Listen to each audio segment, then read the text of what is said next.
अरे त्या गायीला कापण्यासाठी दिलं जातं, त्यावेळेस ती गाय त्या कसायाच्या धावणीमध्ये बांधली जाते, कसाई तिला कापण्यासाठी नेतो. महाराज गेल्याच्या नंतर 15 दिवस गायीला काही खायला टाकत नाही बाबा.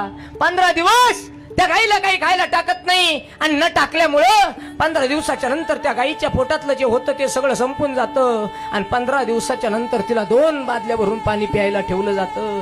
पाण्यानं व्याकुळ झालेली गाय त्या ठिकाणी पाणी प्यायला सुरुवात करते. 2 बादल्या गाय पाणी पिते, आणि 2 बादल्या गाय पाणी पिल्याच्या नंतर सगळं पोटातली जी शेण आहे ते शेण सगळं बाहेर टाकून देते, सगळं पाणी बाहेर टाकून देते. आणि मोजून त्या ठिकाणी 17व्या दिवशी त्या गायीच्या अंगावर उकळतं पाणी टाकलं जातं. तर ते हे जे कातडं असतं हे मासाला चिटकलेलं असतं, चिटकलेलं कातडं वेगळं व्हावं म्हणून उकळतं पाणी अंगावर टाकलं जातं. ऐका, 18व्या दिवशी उकळतं पाणी अंगावर टाकलं जातं. एक वेदना मेंदू चर्र जाते, आणि गाय ओरडते. ओरडलेली गाय ज्याने विकला त्याला श्राप देते.